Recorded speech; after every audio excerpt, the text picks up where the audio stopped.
Music industry. Once again, I hope you're all safe and well. Paul here from the MIA. We had a wonderful response to the HR webinar we did a week or so ago with the wonderful Nikki Gledow from the HR Point. Great response, and indeed it's been great to see so many members using Nikki on a one-to-one basis for her advice and guidance, particularly in relation to the furlough matter. An awful lot of new information has come in dribs and drabs from the government over the last few days, so it seemed very timely to do another webinar to update you on this. We know there's a number of subjects close to your heart involving things like directors furloughing themselves, what does commission compulsory mean, and so on and so forth. So we're going to hand over to Nikki to give us another update, and then I've got a few questions from some of you here that we'll try and interject at the end. Over to you, Nikki. Good morning. Morning. Thank you, Paul. So yes, I appreciate the opportunity to do this again. Yeah, there's been quite a lot of questions around furlough leave from people, and more guidance came out from the government very helpfully on Friday night, because when you've dealt with furlough leave all week, what you want to do is spend Friday night dealing with more furlough leave. So I do have some further information to share with you guys. So kind of a few topics I thought I'd talk about what you need to do, what is the 80% consisted of, what can people do when they're on furlough leave, can you furlough directors, what about holiday, do you need to keep in touch with employees, and what to claim from HMRC. And then I know Paul's got some questions for you as well. So who can be furloughed is quite a key question that has been asked, and we've had a lot more guidance come out on this. So employees who were on your payroll on the 28th of February this year can be furloughed. Anyone you hired after that date cannot be furloughed. They're not eligible for the scheme. Now, this has caused issues for quite a few people, but there had to be a cut-off point at some point, and that's the date that the government have chosen. Your employees who can be furloughed can be on any type of contract. So they can be full-time, part-time, 0 hours, flexi hours, through an agency. They don't have to be UK resident, UK resident, UK citizen. They can, as long as they've got the right to work here and they were on your payroll on the 28th of February. What they can't do once you furloughed them is they can't undertake any work for the organisation. So they can't do anything that would be deemed providing services or generating revenue. They've changed that word. It did say income, it now says revenue. So I think that's something to be very careful of. I've had lots of questions about, oh, well, can they answer an email? What if someone rings them? And I think it's HMRC are going to check this. How they're going to check it, you can't be sure. But I think you need to make sure that there is no evidence that they are doing any work, and that you very clearly told them they can't do any work. So that's who you can claim for. It does go wider, so employees who've got more than one job can be furloughed from one or either or both jobs. Salaried members of limited liability partnerships can be furloughed. As I said, agency workers, including people who are working through an umbrella company. So people who may have fallen into that IR35 category, they can be furloughed from where they're put through on PAYE. Sometimes employees who are on maternity leave can come back and then go on furlough leave as well. So there's quite a lot of people that this covers. You can furlough apprentices as well. There's quite detailed guidance on what to do with apprentices. They can pause their apprenticeship training. They can carry on doing their training. The one thing to be aware of with apprentices is that you need to make sure when they're doing their training, they're being paid at least the minimum apprentice rate. And I'll talk a bit more about that side of things in a minute. The most important thing that they've also said now is that furlough leave must be confirmed in writing. So for those of you who've already contacted me, you've got your furlough leave agreement, that's great, you can use that. I am on the 3rd generation of that now, following more guidance. So if you want an updated version, let me know. If you're an MIA member, then you can have that free. If you're not an MIA member, you can have it, but there is a charge. And it's very important that you've got that in writing, because that's your evidence that they were on furlough leave. It's your evidence that you've told them they can't do any work. And it also includes some important contractual information. and you need to keep this written record for 5 years. So when you're calculating your 80%, this has been an area we've had quite a lot of questions around. How do we calculate 80%? What does it include? And it previously just said wages. And then it said it didn't include commission, and now it says it includes compulsory commission, which Paul mentioned a lot of people have been asking around. Our interpretation is compulsory commission means contractual commission. So if it's in their contract that they're entitled to it, you can include it. There may be some discretion around what contractual commission is, because it might not be in their contract, but you might have always paid it, so it could be deemed contractual. Some of these areas we're going to end up waiting for tests to come out and claims to come out from people to determine what should be included. But if it's definitely contractual, it needs to be included. If it's contractual and it says it's discretionary, I would question how discretionary it is. Do you ever not pay it? And look at that. It can also include any past overtime, and specifically doesn't include discretionary bonuses, tips, discretionary commission, and non-cash payments. So, and benefits in kind. So, for example, company car, you can't include a figure for that. The 80% can take wages below national minimum wage. Because they're not working, it's been deemed that that's an exception. The only time you need to think about that is if you've got employees doing training, and then they should be paid at their normal rate, or at least above minimum wage if they're doing any training while on furlough leave. Which brings me nicely to my next point, which is what employees can do while they're on furlough leave. As I mentioned, no work for you. Nothing that provides services or generates revenue. They can do training. You can keep in touch with them. You can have a social catch-up call with them to see how they're doing. And in fact, I think that's quite important. You may have people who are furloughed who are at home on their own, or you may have furloughed people who were shielding, so they're the ones who've been told to stay at home for 12 weeks. They could be very lonely and isolated. So I think actually that point's quite important. One thing we now know that they can do while on furlough is that they can get another job. So they can be furloughed from you, provided your contract allows it or doesn't prevent it, they can go out and get another job.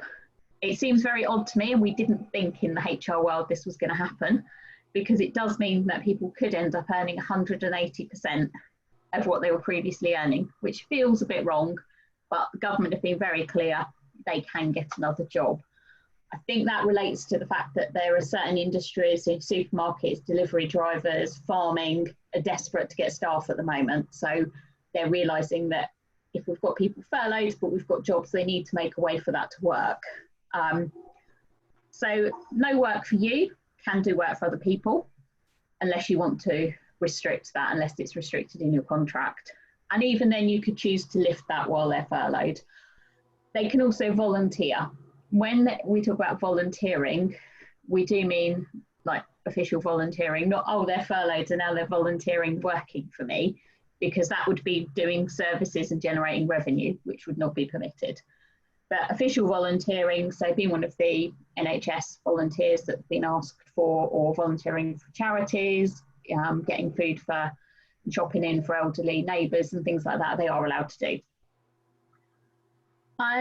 Furloughing directors has been a big topic of conversation. We now know it's clear in the guidance that you can furlough directors, which is good news potentially for some people, but the guidance says they can only do their statutory duties. So it specifically says they can't provide services or generate revenue. So if you're a sole director of your business and you think, oh, I'll furlough myself, there's several considerations. Is, can you do only the bare minimum in your business? So can you just do your, your tax returns, your VAT returns, all your statutory duties like that, your accounts? Should you chase revenue up or not? That, I suppose, is, are you generating revenue? Probably not if you've already built it, but you shouldn't be doing new work. You shouldn't be promoting yourself. And HMRC will check these things. So if you suddenly start being very active on social media, promoting your business, but you furloughed yourself, are they going to question that potentially? that's social media is a very good way of HMRC checking what people are doing. So just be careful on that point. The other thing to think about is how much you can claim. So if you're like most directors, you're paying yourself a minimum salary through PAYE and the rest in dividends, you can only claim the 80% of the income paid through PAYE, which I think is around £719 a month or something that most people pay themselves. So you're not actually going to be able to claim very much, and you can do nothing in your business. So that's an important consideration. Obviously, if you're a salaried director of a bigger business, then yes, if there's a panel of directors, you decide you don't need all of you in the business, you could furlough some of you and obviously claim the 80% of whatever's put through PAYE. So that's where we're at with directors. Certainly directors, sole directors of businesses fall into a difficult category. I'm talking to quite a few of them at the moment, where they're feeling very isolated, very unsupported, because they don't fall into self-employed category, so they can't claim on that side of things. They can't necessarily be furloughed, so they can't claim on that side of things. And yet they're sitting, some of them watching their businesses be decimated because of this, and feeling very vulnerable. There have been campaigns to try and get that looked at, but nothing official has come out yet. So I would keep an eye on that side of things. Another area of interesting conversations is around holiday and furlough. So what we do know is that holiday continues to accrue while individuals are on furlough leave. So essentially a bit like when people are on maternity leave, that they continue to accrue holiday. The more interesting side of things is whether employees can take holiday while they're on furlough leave. So ACAS's guidelines say employees can take and request holiday as normal while furloughed. And we know that employers have the right to require employees to take holiday as long as they give twice as much notice as the amount of leave they want them to take. So if you wanted employees to take a week's leave, if you gave them 2 weeks notice and said, right, in 2 weeks' time, you've got to take a week's holiday, you are perfectly entitled to do that. What we don't know is what taking holiday does to furlough leave. We don't know if it ends it. We don't know if they can run concurrently and have 2 types of leave. And if they're on furlough leave and on holiday, what we also don't know is whether you should be paying them 80% or 100%. So I would be cautious before doing that at the moment, because we don't actually know what the impact's going to be. Hopefully we'll get some more information, but there's a lot of talk around it. Some employment lawyers like, yes, they can take holiday while on furlough leave, that'll be fine, and you should pay them 100% for the first 20 days, and then you can pay 80% for the rest of their holiday entitlement. Others are saying, no, they can't take holiday while on furlough leave, it will end furlough leave. So if you had someone take 2 weeks furlough leave and a week's holiday, furlough leave's got to be for a minimum of 3 weeks. So has that ended it? Does that prevent you claiming those 2 weeks? We don't know for sure. So I would be very careful and at least make sure they've had 3 weeks furlough leave before you require them to take any holiday. You might also find you've got some employees who've got holiday booked and now they're going to go on furlough leave. So you need to decide what you want to do with that as well. Are you going to cancel it? Or are you going to require them to take it? One thing that has come in that will help with this is that they have introduced new law to say holiday can be carried over into the next 2 holiday years. Presumably they realised that if people are furloughed for 3 months over the summer, where a lot of people would take most of their holiday, that you're going to end up with a lot of holiday to be taken, potentially in a very short amount of time, especially retail. So if everyone's going to come back and in the summer, and then you've suddenly got all these people wanting to use these holidays in the run up to Christmas, when traditionally retail don't want people to be on holiday because they're very busy. So people can carry their minimum, their statutory minimum, so 20 days holiday can be carried over into the next 2 holiday years. So at some stage you will need to notify employees in writing about that. So it's probably not top of anyone's priorities at the moment, but you do need to be aware of that. And we'll work out how you're going to manage that. But at least that can take some of the pressure off trying to fit holiday in at the end of your holiday year once this is all over. So claiming from HMRC, if you've watched the news today, they've talked about how they think the scheme is going to cost HMRC £40 billion, which is way more than they anticipated when they launched it. I think they thought something like 10% of workers would be furloughed, and it's heading towards more like 30%. So it's had a massive impact. So they're going to be very busy. When the portal opens, it isn't open yet, but should be open by the end of the month, then you're going to be able to start making your claims. So some of the things that you need to do that, you need an ePAYE number, which means you need to be registered for electronic PAYE. If you're not, you need to get registered because you can't claim if you haven't got that. You then need the number of employees you've got furloughed, what claim period you're claiming for, how much are you claiming, bank account details for them to pay it. They pay it to you. You pay your employees through payroll, your contact name and number. And what they have put very clearly in the guidance is HMRC reserve the right to retrospectively check any claims. So they are going to look through these at some point. I don't know when that will be, but they will check. So you need to do your calculations. They're not calculating the 80% for you. You put in someone's salary and say, that's what I'm claiming, they're going to pay it. And then they will check later when they will come after you if they've overpaid. You can claim once every 3 weeks. You don't have to claim once every 3 weeks, but that's the most regular you can make a claim. Presumably because the minimum period of furlough leave is 3 weeks, and some businesses are doing employees on furlough for 3 weeks, they're back for 3 weeks, another tranche for employees are on furlough and doing that. So kind of it all fits in this 3 week period. And obviously the 80% cap that you're claiming, 80% is subject to a cap of £2,500. And on top of that, you can claim your employer's NI and your pension costs at the minimum rate for auto enrolment. So if you pay above the minimum rate, you can still only claim for the minimum rate. Okay, Paul, I think I've covered my whistle-stop tour of furlough leave. So if I hand over to you to go through some of the questions that you've had. Oh, that was great, Nikki. Thank you very much. If I just come back to this commission calculation, my understanding from speaking to some other trade bodies and the government is that, yes, if commission is referred to in your contract of employment that you will be subject to sales commission, then that has in effect become compulsory. And that because, of course, it varies throughout the year how much commission the employee gets, I suspect the employer has got to divide the year by 12 to work out what an average monthly commission rate is, to add that onto the basic salary in order to be able to calculate the 80% payments. Is that right? Yes, I think we're all going to get very good at maths, aren't we? So yes, essentially, I don't know why they've used this term compulsory. But yeah, so if we talk contractual commission, then yes, there needs to be some method of working out average commission. So I suppose it depends how much it varies, because if they're on, because there's two ways of calculating the 80% wages or 80% of average earnings. So you maybe drop them into that average earnings category and then work out either, then you pay them the higher of what they earned that month in the previous year, or the average of their earnings over the 2019-2020 tax year. So that might be the way to do that.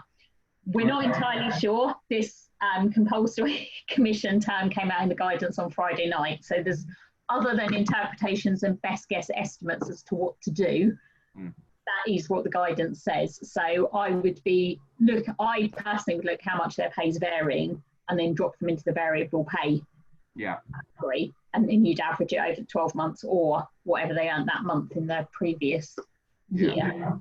Well, thanks. I mean, this is a really important one, particularly for our industry, because many of our staff have a quite basic salary level, and then it is reliant on their commission to make up, frankly, to an acceptable salary level. So the fact it can now be included, if it's appropriately done, is very important for us all. So thank you very much for that. I've been asked by somebody, how much notice do you need to give somebody to come back off furlough leave? That is a good question. Officially, nothing. There's nothing to say you need to give any notice. I think it needs to be, I think you need to be reasonable.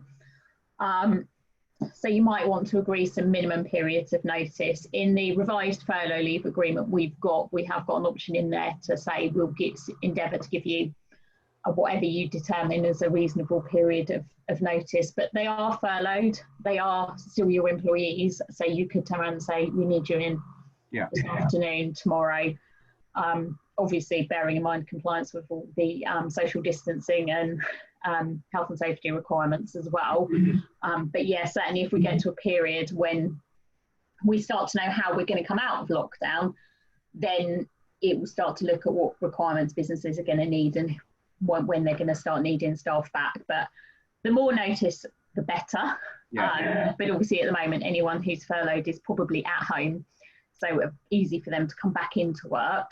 An important consideration around that as well is if you've got people who've then decided to get a second job while on furlough leave, they've got a second job and you then turn around and say, we need you back, they're contractually obliged to come into work.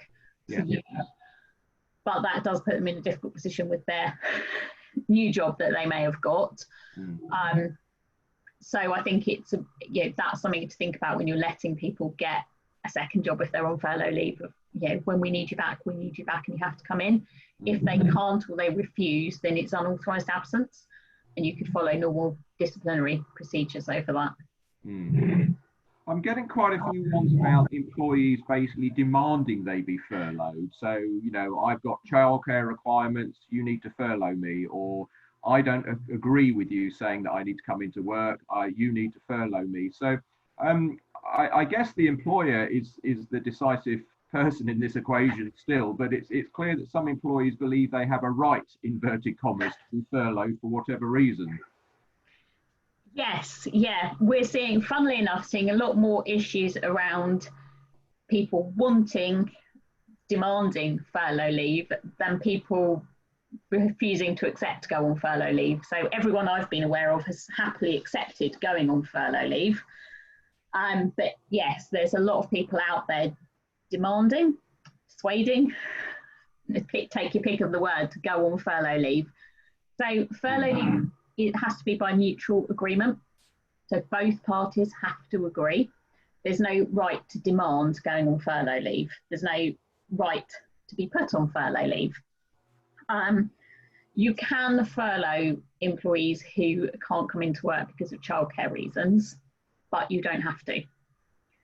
So that's where you're getting a lot of people asking that, as in, I can't come to work because I've got to look after my child, you should furlough me.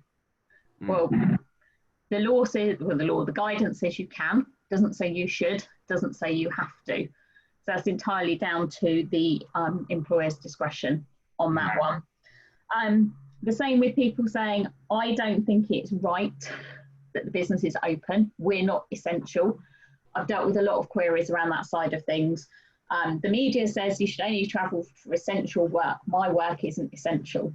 Well, actually, that's not what the guidelines say at all.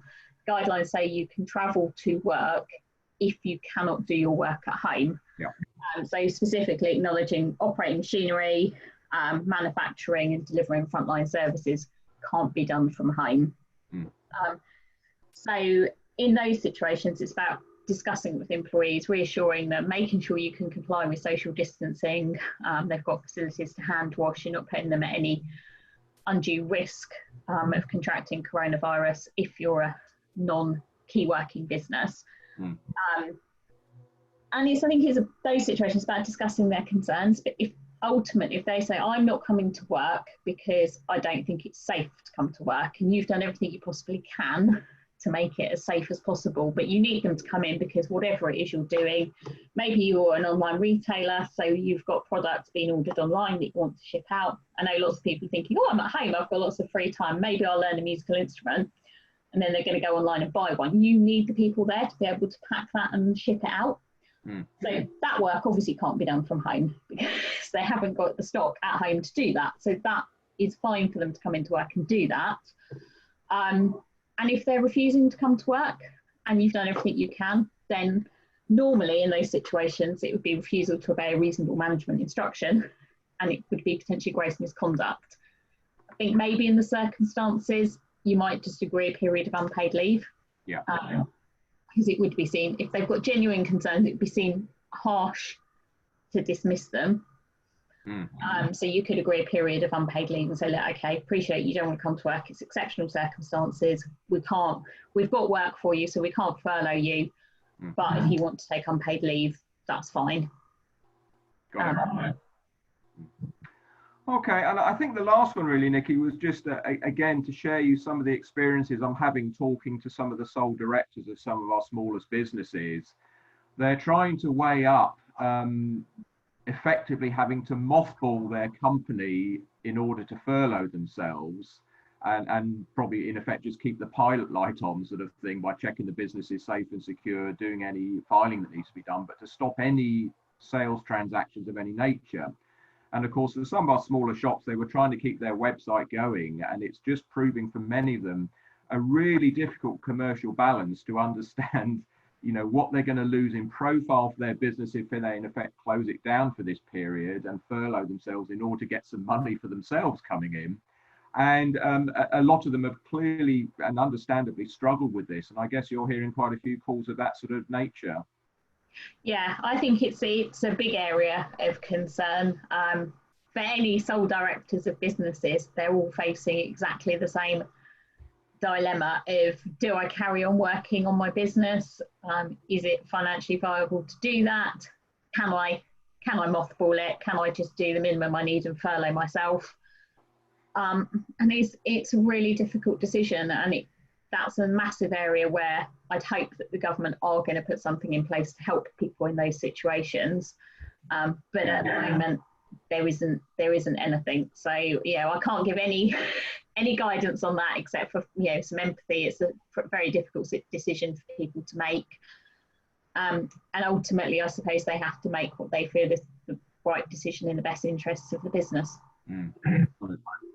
Well, Nikki, I mean, for today, that's brilliant as an update as to where we are. I can imagine we might be doing another one next week, the amount of information we're getting from the government in these sort of dribs and drabs.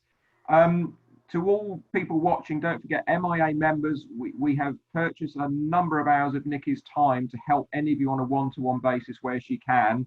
So please get in touch with her if she can be of any support to you. And again, keep your questions coming because we do like to fire them at Nikki because she's very good on this stuff. And we'll see you all next time, but obviously stay safe and sound. Thanks very much.